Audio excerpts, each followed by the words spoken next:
Odisha education journey आपनको स्वागत करुछि। आजिर यही video रे आमे आलोचना करिबा ओटीटी पेपर 2 2021 रो सोशल स्टडी सेट 1 रो पेडागोजी रो 30 टी एमसीक्यू जहाँ परीक्षा रे बारंबार आसी आमे सही सब प्रश्न गुडी को आलोचना करिबा। आज केवल प्रश्न कहिबानी बरं प्रत्येकटी विकल्प को विश्लेषण करिबा जहाँ द्वारा आपणकर कॉन्सेप्ट क्लियर हो जिवो। जो माने चैनल को सब्सक्राइब करना दयाकोरी सब्सक्राइब कर दिंतु एवं वीडियो को शेष पर्यंत देखंतु जहाँ द्वारा आपण को परीक्षा रे बहुत उपयोगी हेबो। चलंतु देरी न करी आमे प्रश्न आड़ को जीवा।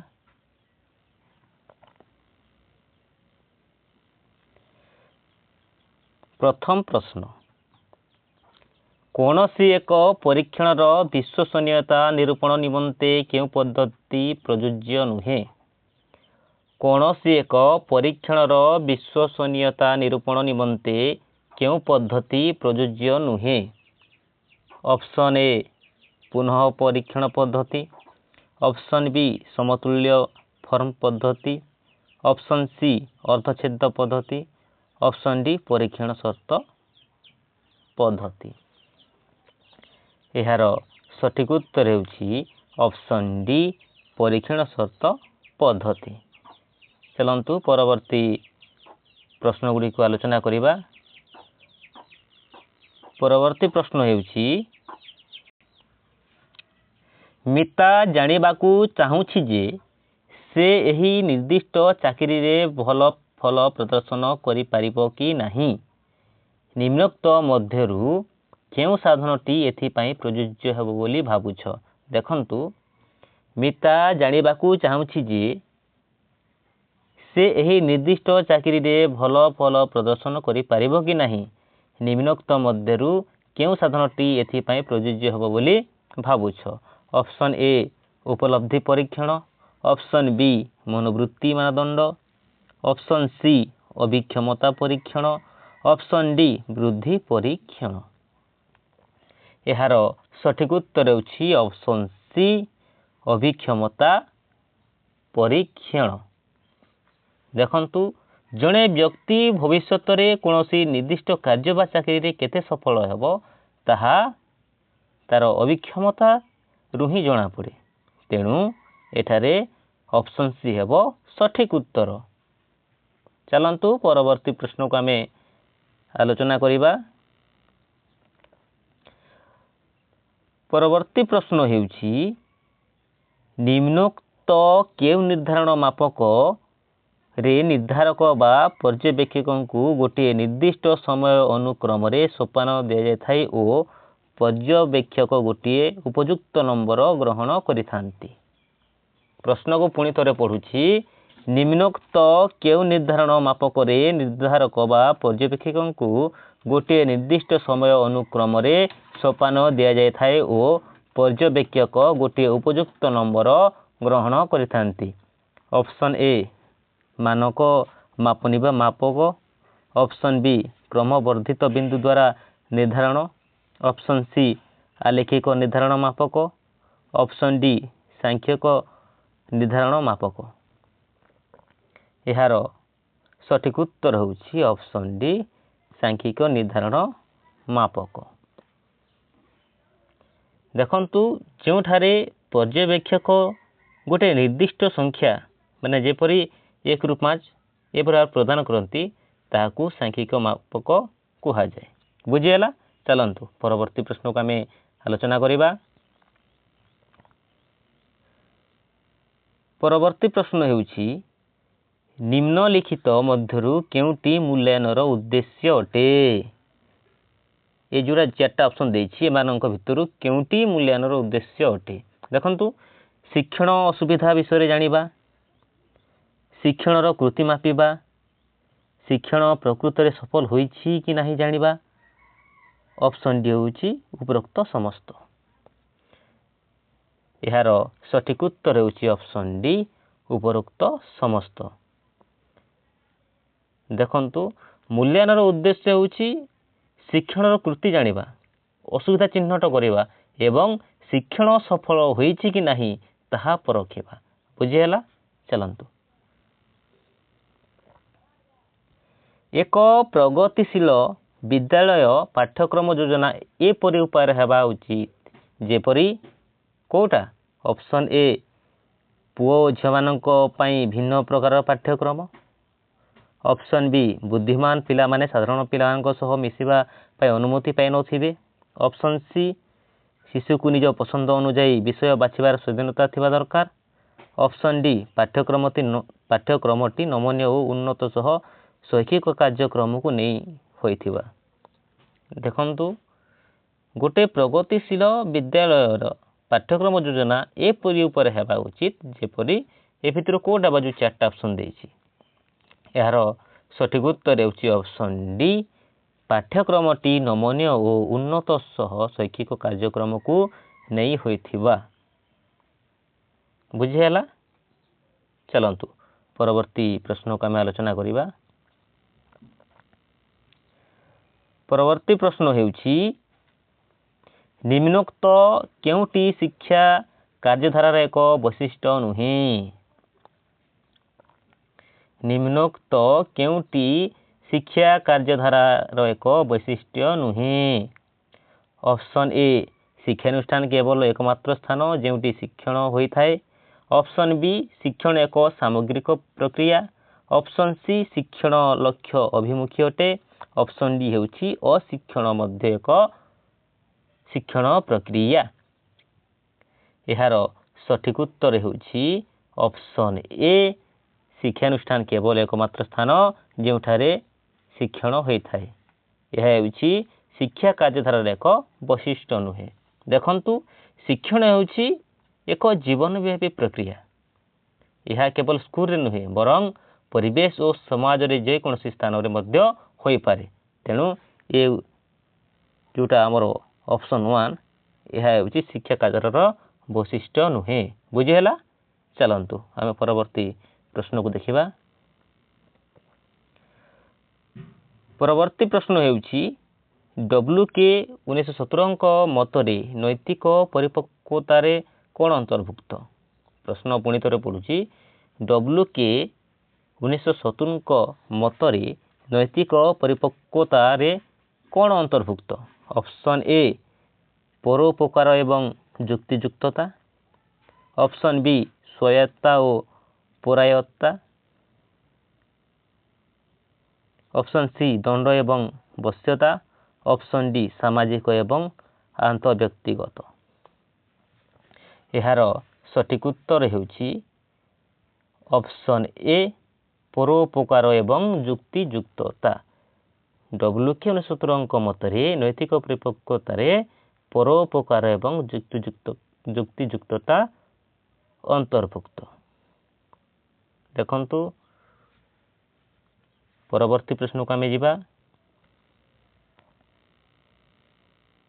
ପରବର୍ତ୍ତୀ ପ୍ରଶ୍ନ ହେଉଛି କେଉଁ ବୟସରେ ଜଣେ ଶିଶୁ ଏକ ସାଥୀ ଗୋଷ୍ଠୀର ସକ୍ରିୟ ସଦସ୍ୟ ହେବାକୁ ଆରମ୍ଭ କରେ ଏବଂ ନିଜ ପିତାମାତାଙ୍କ ଠାରୁ ସ୍ୱାଧୀନ ହେବାକୁ ଚେଷ୍ଟା କରେ? ଦେଖନ୍ତୁ, କେଉଁ ବୟସରେ ଜଣେ ଶିଶୁ ଏକ ସାଥୀ ଗୋଷ୍ଠୀର ସକ୍ରିୟ ସଦସ୍ୟ ହେବାକୁ ଆରମ୍ଭ କରେ ଏବଂ ନିଜ ପିତାମାତାଙ୍କ ଠାରୁ ସ୍ୱାଧୀନ ହେବାକୁ ଚେଷ୍ଟା କରେ? ଅପସନ୍ ଏ 4ରୁ 5 ବର୍ଷ, ଅପସନ୍ ବି 5ରୁ 8 ବର୍ଷ, ଅପସନ୍ ସି 11ରୁ 12 ବର୍ଷ, ଅପସନ୍ ଡି 15ରୁ 16 ବର୍ଷ। ଏହାର ସଠିକ ଉତ୍ତର ହେଉଛି ଅପସନ୍ ସି 11ରୁ 12 ବର୍ଷ। 11ରୁ 12 ବର୍ଷ ଭିତରେ ଜଣେ ଶିଶୁ ସାଥୀ ଗୋଷ୍ଠୀର ସକ୍ରିୟ ସଦସ୍ୟ ହେବାକୁ ଆରମ୍ଭ କରେ ଏବଂ ନିଜ ପିତାମାତାଙ୍କ ଠାରୁ ସ୍ୱାଧୀନ ହେବାକୁ ଚେଷ୍ଟା କରେ। ଦେଖନ୍ତୁ, ଏହି ବୟସରେ ଶିଶୁ କୈଶୋର ଅବସ୍ଥାରେ ପାଦ ଦିଏ ଏବଂ ନିଜ ସାଥୀ ଗୋଷ୍ଠୀ ସହ ଅଧିକ ସକ୍ରିୟ ହୁଏ। ବୁଝିହେଲା? ପୁଣି ଥରେ କହୁଛି, ଯେଉଁମାନେ ଚ୍ୟାନେଲଟିକୁ ସବସ୍କ୍ରାଇବ୍ କରିନାହାନ୍ତି ଦୟାକରି ସବସ୍କ୍ରାଇବ୍ କରିଦିଅନ୍ତୁ, ଯାହାଦ୍ୱାରା ଆପଣ ଏମିତି ପରୀକ୍ଷା ଉପଯୋଗୀ ଭିଡ଼ିଓ ଆମ ଚ୍ୟାନେଲରେ ପାଇପାରିବେ। ପରବର୍ତ୍ତୀ ପ୍ରଶ୍ନ ହେଉଛି କେଉଁଟି କୈଶୋର ଅବସ୍ଥାର ଏକ ସାମାଜିକ ପରିବର୍ତ୍ତନ ଅନ୍ତର୍ଭୁକ୍ତ? କେଉଁଟି କୈଶୋର ଅବସ୍ଥାର ଏକ ସାମାଜିକ ପରିବର୍ତ୍ତନ ଅନ୍ତର୍ଭୁକ୍ତ? ଅପସନ୍ ଏ ଭୟ ଓ ଲାଜ, ଅପସନ୍ ବି ବୟସ୍କମାନଙ୍କ ପରି ବ୍ୟବହାର, ଅପସନ୍ ସି ଚଞ୍ଚଳତା, ଅପସନ୍ ଡି କଳ୍ପନା କରିବା। ଏହାର ସଠିକ୍ ଉତ୍ତର ହେଉଛି ଅପସନ୍ ବି ବୟସ୍କମାନଙ୍କ ପରି ବ୍ୟବହାର। ଦେଖନ୍ତୁ, କୈଶୋର ଅବସ୍ଥାରେ ଶିଶୁ ନିଜକୁ ବଡ଼ ବୋଲି ଭାବେ ବୟସ୍କମାନଙ୍କ ପରି ଦାୟିତ୍ୱ ନେବାକୁ ବା ବ୍ୟବହାର କରିବାକୁ ଚେଷ୍ଟା କରିଥାଏ। ବୁଝିହେଲା? ପରବର୍ତ୍ତୀ ପ୍ରଶ୍ନ ହେଉଛି ବ୍ୟକ୍ତିଗତ ଦକ୍ଷତାକୁ ସର୍ବଦା ସମାନ ଓ ନିର୍ଭୁଲ ଭାବେ ମାପିପାରୁଥିବା ପରୀକ୍ଷଣର ଗୁଣକୁ କ'ଣ କୁହାଯାଏ? ଦେଖନ୍ତୁ, ବ୍ୟକ୍ତିଗତ ଦକ୍ଷତାକୁ ସର୍ବଦା ସମାନ ଓ ନିର୍ଭୁଲ ଭାବେ ମାପିପାରୁଥିବା ପରୀକ୍ଷଣର ଗୁଣକୁ କ'ଣ କୁହାଯାଏ? ଅପସନ୍ ଏ ବୈଧତା, ଅପସନ୍ ବି ବିଶ୍ୱସନୀୟତା, ଅପସନ୍ ସି ବସ୍ତୁନିଷ୍ଠତା, ଅପସନ୍ ଡି ଲକ୍ଷ୍ୟ କେନ୍ଦ୍ରିକ। ଏହାର ସଠିକ୍ ଉତ୍ତର ହେଉଛି ଅପସନ୍ ବି ବିଶ୍ୱସନୀୟତା। ଦେଖନ୍ତୁ, ଯେତେବେଳେ ଗୋଟେ ପରୀକ୍ଷା ବାରମ୍ବାର ସ୍ଥିର ଫଳାଫଳ ଦିଏ ସେ ଗୁଣକୁ ବିଶ୍ୱସନୀୟତା କୁହାଯାଏ।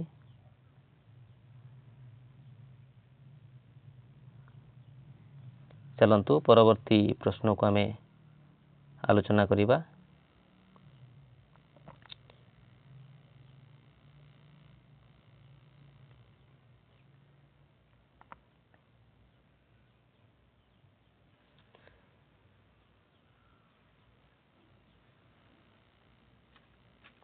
ପୁଣି ଥରେ କହୁଛି, ଦେଖନ୍ତୁ, ବ୍ୟକ୍ତିଗତ ଦକ୍ଷତାକୁ ସର୍ବଦା ସମାନ ଓ ନିର୍ଭୁଲ ଭାବେ ମାପିପାରୁଥିବା ପରୀକ୍ଷଣର ଗୁଣକୁ କ'ଣ କୁହାଯାଏ? ଏହାର ସଠିକ୍ ଉତ୍ତର ତ କହିସାରିଛି, ଅପସନ୍ ବି ହେବ। ଦେଖନ୍ତୁ କ'ଣ ହୁଏ, ଯେତେବେଳେ ଗୋଟେ ପରୀକ୍ଷାରେ ବାରମ୍ବାର ତାର ଯେଉଁ ଆମର ସ୍ଥିର ଫଳାଫଳ ଦେଇଥାଏ ତାହାକୁ ଆମେ ବିଶ୍ୱସନୀୟତା ବୋଲି କହିଥାଉ। ଚାଲନ୍ତୁ ପରବର୍ତ୍ତୀ ଆମେ ପ୍ରଶ୍ନକୁ ଦେଖିବା। କେଉଁଟି ପାଠ୍ୟକ୍ରମର ଏକ ପ୍ରକାର ନୁହେଁ? କେଉଁଟି ପାଠ୍ୟକ୍ରମର ଏକ ପ୍ରକାର ନୁହେଁ? ଅପସନ୍ ଏ ଶିଶୁକେନ୍ଦ୍ରିକ, ଅପସନ୍ ବି ଅଭିଜ୍ଞତା ଭିତ୍ତିକ, ଅପସନ୍ ସି ଆଞ୍ଚଳିକ, ଅପସନ୍ ଡି ହେଉଛି କର୍ମକେନ୍ଦ୍ରିକ। ଏହାର ସଠିକ୍ ଉତ୍ତର ହେଉଛି ଅପସନ୍ ସି ଆଞ୍ଚଳିକ। ଚାଲନ୍ତୁ ପରବର୍ତ୍ତୀ ପ୍ରଶ୍ନକୁ ଆମେ ଯିବା।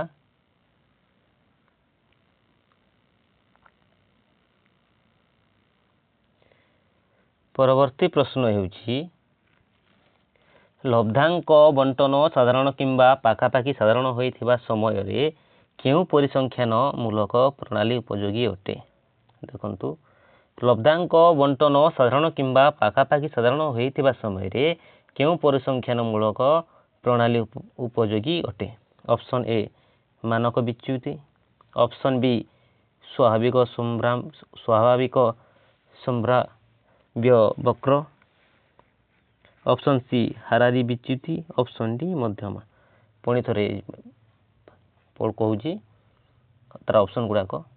ଅପସନ୍ ହେଉଛି ମାନକ ବିଚ୍ୟୁତି, ଅପସନ୍ ବି ସ୍ୱାଭାବିକ ସମ୍ଭାବ୍ୟ ବକ୍ର, ଅପସନ୍ ସି ହାରାହାରି ବିଚ୍ୟୁତି, ଅପସନ୍ ଡି ହେଉଛି ମଧ୍ୟମା। ଏହାର ସଠିକ୍ ଉତ୍ତର ହେଉଛି ଅପସନ୍ ଏ ମାନକ ବିଚ୍ୟୁତି। ଚାଲନ୍ତୁ ପରବର୍ତ୍ତୀ ପ୍ରଶ୍ନକୁ ଆମେ ଦେଖିବା। ପରବର୍ତ୍ତୀ ପ୍ରଶ୍ନ ହେଉଛି ଜନ୍ମରୁ କୈଶୋର ଅବସ୍ଥା ମଧ୍ୟରେ ବୌଦ୍ଧିକ ବିକାଶ ଓ ପ୍ରକୃତ ବୟସକୁ ନେଇ ଅଙ୍କିତ ଲେଖଚିତ୍ର ଆକାର କିପରି ହେବ? ଦେଖନ୍ତୁ, ପ୍ରଶ୍ନ ପୁଣି ଥରେ ପଢ଼ୁଛି। ଜନ୍ମରୁ କୈଶୋର ଅବସ୍ଥା ମଧ୍ୟରେ ବୌଦ୍ଧିକ ବିକାଶ ଓ ପ୍ରକୃତ ବୟସକୁ ନେଇ ଅଙ୍କିତ ଲେଖଚିତ୍ରର ଆକାର କିପରି ହେବ? ଅପସନ୍ ଏ ଜି ଆକୃତିର, ଅପସନ୍ ବି ଏସ୍ ଆକୃତିର, ଅପସନ୍ ସି ବଙ୍କା ଟଙ୍କା, ଅପସନ୍ ଡି ଅତି ପରବଳୟ ଆକୃତିର। ଏହାର ସଠିକ୍ ଉତ୍ତର ହେଉଛି ଅପସନ୍ ବି ଏସ୍ ଆକୃତିର।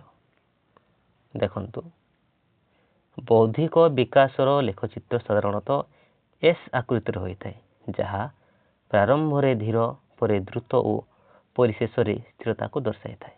ବୁଝିହେଲା? ଚାଲନ୍ତୁ ସର୍ବେକ୍ଷଣରେ ତଥ୍ୟକୁ ଦଳ ବା ଉପଦଳରେ ଭାଗ କରିବା ପାଇଁ କେଉଁ ମାପନୀ ବ୍ୟବହାର କରାଯାଏ? ଦେଖନ୍ତୁ ସର୍ବେକ୍ଷଣରେ ତଥ୍ୟକୁ ଦଳ ବା ଉପଦଳରେ ଭାଗ କରିବା ପାଇଁ କେଉଁ ମାପନୀ ବ୍ୟବହାର କରାଯାଏ? ଅପସନ୍ ଏ ସାଂଖ୍ୟ କ୍ରମିକ, ଅପସନ୍ ବି ନାମାଙ୍କ, ଅପସନ୍ ଡି ଅନ୍ତରାଳ, ଅପସନ୍ ଡି ଅନୁପାତିକ। ଏହାର ସଠିକ ଉତ୍ତର ହେଉଛି ଅପସନ୍ ବି ନାମାଙ୍କ। ଚାଲନ୍ତୁ ପରବର୍ତ୍ତୀ ପ୍ରଶ୍ନକୁ ଆମେ ଆଲୋଚନା କରିବା। ପରବର୍ତ୍ତୀ ପ୍ରଶ୍ନ ହେଉଛି ଏକ ସଶକ୍ତ ବିଦ୍ୟାଳୟ ନିଜ ଶିକ୍ଷକମାନଙ୍କର କେଉଁ ଗୁଣକୁ ସର୍ବାଧିକ ପ୍ରୋତ୍ସାହିତ କରିଥାଏ?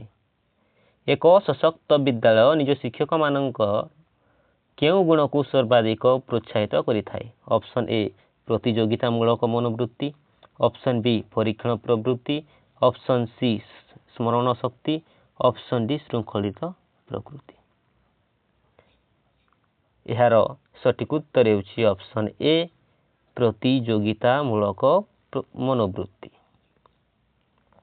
ଦେଖନ୍ତୁ ଗୋଟିଏ ସଶକ୍ତ ବିଦ୍ୟାଳୟ ଶିକ୍ଷକଙ୍କ ମଧ୍ୟରେ ନିଜର ଦକ୍ଷତା ବଢ଼ାଇବା ପାଇଁ ପ୍ରତିଯୋଗିତାମୂଳକ ମନୋଭାବକୁ ପ୍ରୋତ୍ସାହିତ କରିଥାଏ। ଚାଲନ୍ତୁ ପରବର୍ତ୍ତୀ ପ୍ରଶ୍ନକୁ ଆମେ ଆଲୋଚନା କରିବା।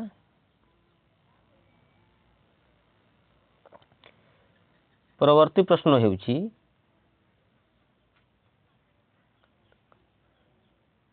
ହାବିଙ୍ଗଷ୍ଟଙ୍କ ଅନୁଯାୟୀ ନିମ୍ନୋକ୍ତ କେଉଁଟି କୈଶୋରର ବିକାଶ ଜନିତ କାର୍ଯ୍ୟ ନୁହେଁ?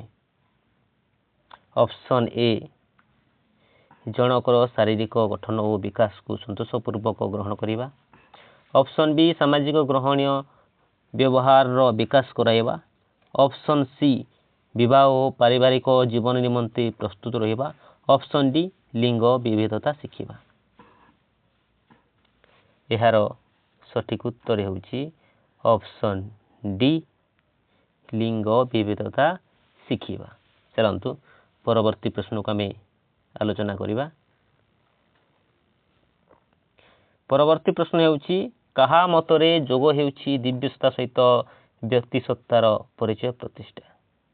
କାହା ମତରେ ଯୋଗ ହେଉଛି ଦିବ୍ୟସତ୍ତା ସହିତ ବ୍ୟକ୍ତିସତ୍ତାର ପରିଚୟ ପ୍ରତିଷ୍ଠା? Option A Rabindranath Tagore, option B Mahatma Gandhi, option C Aurobindo, option D Patanjali. ଏହାର ସଠିକ ଉତ୍ତର ହେଉଛି ଅପସନ୍ ସି ଶ୍ରୀ ଅରବିନ୍ଦ।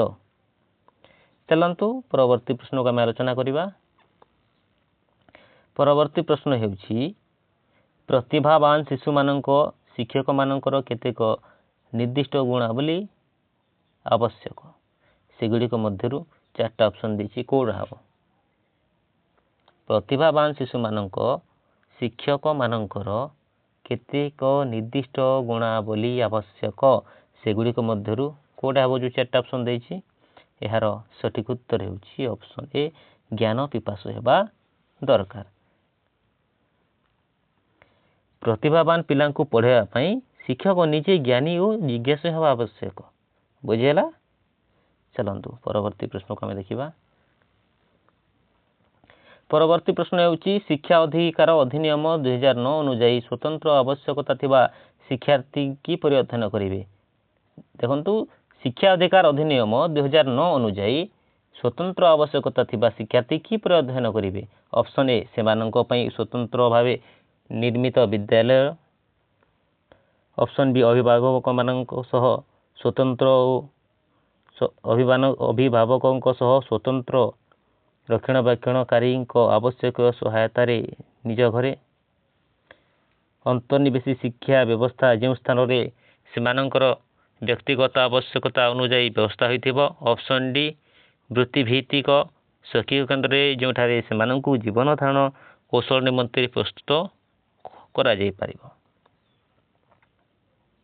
ଏହାର ସଠିକ ଉତ୍ତର ହେଉଛି ଅପସନ୍ ସି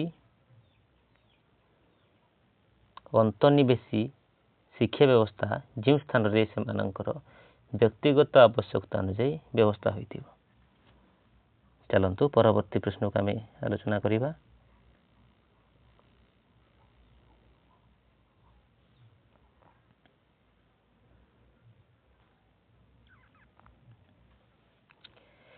ପଛୁଆ ଅଗ୍ରସର ଓ ବିକଶିତ ପଛୁଆ ଅଗ୍ରସର ଓ ଅବିକଶିତ এটা ଅନଗ୍ରସର ହେବ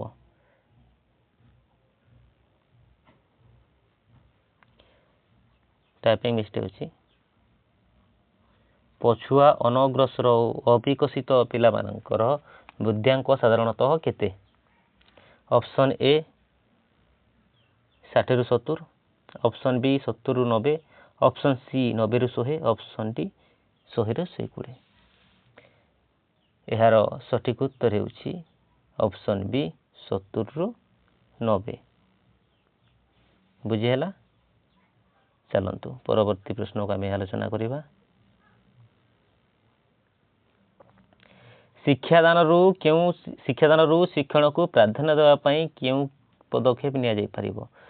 ଶିକ୍ଷାଦାନରୁ ଶିକ୍ଷଣକୁ ପ୍ରାଧାନ୍ୟ ଦେବା ପାଇଁ କେଉଁ ପଦକ୍ଷେପ ନିଆଯାଇପାରିବ? ଅପସନ୍ ଏ ପରୀକ୍ଷାର ଫଳାଫଳ ଉପରେ ଧ୍ୟାନ ଦେବା, ଅପସନ୍ ବି ଶିଶୁକେନ୍ଦ୍ରିକ ଶିକ୍ଷା ବିଜ୍ଞାନକୁ ଗ୍ରହଣ କରିବା, ଅପସନ୍ ସି ଘୋଷା ବିଦ୍ୟାକୁ ଉତ୍ସାହିତ କରିବା, ଅପସନ୍ ଡି ଶିକ୍ଷକ କେନ୍ଦ୍ରିକ ଶିକ୍ଷାକୁ ଗ୍ରହଣ କରିବା। ଦେଖନ୍ତୁ ଶିକ୍ଷାଦାନରୁ ଶିକ୍ଷଣକୁ ପ୍ରାଧାନ୍ୟ ଦେବା ପାଇଁ କେଉଁ ପଦକ୍ଷେପ ନିଆଯାଇପାରିବ? 4ଟା ଅପସନ୍ ଦେଇଛି, ଏମାନଙ୍କ ଭିତରୁ କେଉଁଟା ହେବ?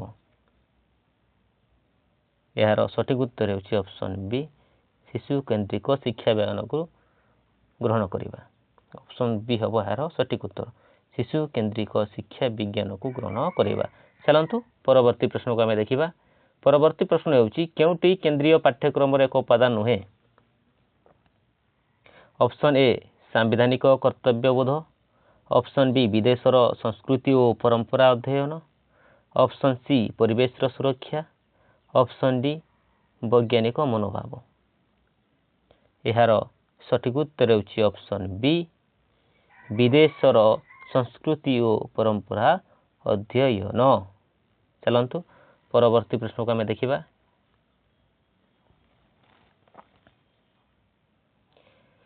କେଉଁଟି ଏକ ପ୍ରୋଜେକ୍ଟ ଶିକ୍ଷଣ ସାମଗ୍ରୀ ନୁହେଁ? Option A slide projector, option B କଳାପଟା, option C overhead projector, option D epidiascope. ଏହାର ସଠିକ ଉତ୍ତର ହେଉଛି ଅପସନ୍ ବି ବ୍ଲାକବୋର୍ଡ। ଚାଲନ୍ତୁ ପରବର୍ତ୍ତୀ ପ୍ରଶ୍ନକୁ ଆମେ ଦେଖିବା। ଅନ୍ତର୍ନିହିତ ସ୍ଥିରତା କିପରି ମପାଯାଇପାରିବ? ଅନ୍ତର୍ନିହିତ ସ୍ଥିରତା କିପରି ମପାଯାଇପାରିବ? ଅପସନ୍ ଏ ଘଟଣାବଳୀ ବିବରଣୀ ପଦ୍ଧତି, ଅପସନ୍ ବି ପରୀକ୍ଷଣ ପୁନଃ ପରୀକ୍ଷଣ ପଦ୍ଧତି, ଅପସନ୍ ସି ଅର୍ଦ୍ଧଛେଦ ପଦ୍ଧତି, ଅପସନ୍ ଡି କୌଣସିଟି ନୁହେଁ। ଏହାର ସଠିକ ଉତ୍ତର ହେଉଛି ଅପସନ୍ ସି ଅର୍ଦ୍ଧଛେଦ ପଦ୍ଧତି।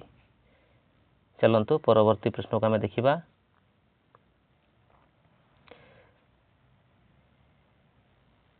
ପରବର୍ତ୍ତୀ ପ୍ରଶ୍ନ ହେଉଛି ନିମ୍ନୋକ୍ତ ମଧ୍ୟରୁ କେଉଁଟି ଶିକ୍ଷଣ ଅସମର୍ଥ ଶିଶୁର ବୈଶିଷ୍ଟ୍ୟ ଅଟେ? ଅପସନ୍ ଏ ଶିଶୁ ଯେଉଁଟା ଦେଇଛି ଆମର ନିମ୍ନୋକ୍ତ ମଧ୍ୟରେ କେଉଁଟି ଶିକ୍ଷଣ ଅସମର୍ଥ ଶିଶୁର ବୈଶିଷ୍ଟ୍ୟ ନୁହେଁ? ଅପସନ୍ ଏ ଠିକ୍ ଭାବରେ ସଂଖ୍ୟାକୁ ପଢ଼ି ନ ପାରିବା, ଅପସନ୍ ବି ଓଲଟା ଅକ୍ଷର ସି ଅକ୍ଷର ସଂଯୋଗ, ଅପସନ୍ ଡି ଉପରୋକ୍ତ ସମସ୍ତ। ଏହାର ସଠିକ ଉତ୍ତର ହେଉଛି ଅପସନ୍ ଡି ଉପରୋକ୍ତ ସମସ୍ତ। ଚାଲନ୍ତୁ ପରବର୍ତ୍ତୀ ପ୍ରଶ୍ନକୁ ଆମେ ଦେଖିବା। ଆବେଗ ସୃଷ୍ଟିର କାରଣ? ଅପସନ୍ ଏ ଅଭ୍ୟାସ, ଅପସନ୍ ବି ସହଜାତ ପ୍ରବୃତ୍ତି, ଅପସନ୍ ସି ଶାରୀରିକ ବିକାଶ, ଅପସନ୍ ଡି ଧାରଣାର ଅବତାରଣା।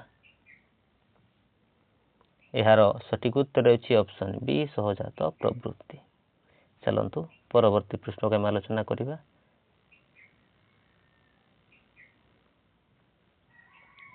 ଜୀବକୋଷ ଗୁଡ଼ିକର ବହୁଗୁଣିତ ହେବା ହିଁ ବୃଦ୍ଧି, ଯାହାକି ଉଚ୍ଚତା ଓ ଓଜନ ବୃଦ୍ଧିକୁ ବୁଝାଇଥାଏ, ମାତ୍ର ବିକାଶ ପ୍ରାଣୀ ମଧ୍ୟରେ ସାମଗ୍ରିକ ପରିବର୍ତ୍ତନକୁ ବୁଝାଇଥାଏ।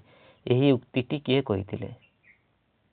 Option A EB Hurlock, option B Frank, option C Crow and Crow, option D Allport. ଏହାର ସଠିକ ଉତ୍ତର ହେଉଛି ଅପସନ୍ ବି ଫ୍ରାଙ୍କ। ଚାଲନ୍ତୁ ପରବର୍ତ୍ତୀ ପ୍ରଶ୍ନକୁ ଆମେ ଦେଖିବା। ପରବର୍ତ୍ତୀ ପ୍ରଶ୍ନ ହେଉଛି ନିମ୍ନୋକ୍ତ କେଉଁଟି ଜ୍ଞାନ ସଂଗଠନର ଶିକ୍ଷଣ ନିୟମ ନୁହେଁ? ନିମ୍ନୋକ୍ତ କେଉଁଟି ଜ୍ଞାନ ସଂଗଠନ ଶିକ୍ଷଣର ନିୟମ ନୁହେଁ? ଅପସନ୍ ଏ ଶିକ୍ଷାର୍ଥୀମାନେ ନିଜ ନିମନ୍ତେ ଜ୍ଞାନ ସଂଗଠନ କରିଥାନ୍ତି। ଅପସନ୍ ବି ଶିକ୍ଷଣ ଏକ ଜ୍ଞାନ ସଂଗଠନ ପ୍ରକ୍ରିୟା। ଅପସନ୍ ସି ଶିକ୍ଷଣ ଏକ ସାମାଜିକ କ୍ରିୟା ବା କାର୍ଯ୍ୟ। ଅପସନ୍ ଡି ଶିକ୍ଷକ ଶ୍ରେଣୀ କୋଠରୀରେ କୌଣସି ସମସ୍ୟାର ସମାଧାନରେ ଉପନୀତ ହେବା ନିମନ୍ତେ ଚେଷ୍ଟା କରିଥାନ୍ତି। ଏହାର ସଠିକ୍ ଉତ୍ତର ହେଉଛି ଅପସନ୍ ଡି ଶିକ୍ଷକ ଶ୍ରେଣୀ କୋଠରୀରେ କୌଣସି ସମସ୍ୟାର ସମାଧାନରେ ଉପନୀତ ହେବା ନିମନ୍ତେ ଚେଷ୍ଟା କରିଥାନ୍ତି। ଚାଲନ୍ତୁ ପରବର୍ତ୍ତୀ ପ୍ରଶ୍ନକୁ ଆମେ ଦେଖିବା। କୈଶୋର ଅବସ୍ଥାରେ ଗୋଟିଏ ପିଲାର ମୁଣ୍ଡର ଆକାର ପ୍ରାୟ। ଏହାର ସଠିକ୍ ଉତ୍ତର ହେଉଛି ଅପସନ୍ ବି 1/8 ଅଂଶ। ବୁଝିହେଲା? ଚାଲନ୍ତୁ ପରବର୍ତ୍ତୀ ଆମେ ପ୍ରଶ୍ନ ଦେଖିବା। ସାଙ୍କେତିକ ଶିକ୍ଷଣକୁ ସାଧାରଣରେ ଅନ୍ୟ ଅର୍ଥରେ କହିବାକୁ ଗଲେ ଅପସନ୍ ଏ କରୁଣାତ୍ମକ ଅନୁବନ୍ଧନ। ଅପସନ୍ ବି ଶାସ୍ତ୍ରୀୟ ଅନୁବନ୍ଧନ। ଅପସନ୍ ସି ଶିକ୍ଷଣ ଶୃଙ୍ଖଳ। ଅପସନ୍ ଡି ଶାବ୍ଦିକ ସହଯୋଗୀ ଶିକ୍ଷଣ। ଏହାର ସଠିକ୍ ଉତ୍ତର ହେଉଛି ଅପସନ୍ ବି ଶାସ୍ତ୍ରୀୟ ଅନୁବନ୍ଧନ। ଆଜିର ଭିଡ଼ିଓରେ ଏତିକି ଥିଲା। ପୁଣି ନେକ୍ସଟ ଭିଡ଼ିଓରେ ଦେଖା ହେବା। ଭିଡ଼ିଓଟି ଭଲ ଲାଗିଲେ ନିଶ୍ଚୟ ଲାଇକ୍ କମେଣ୍ଟ କରିବାକୁ ଅନୁରୋଧ। ଧନ୍ୟବାଦ।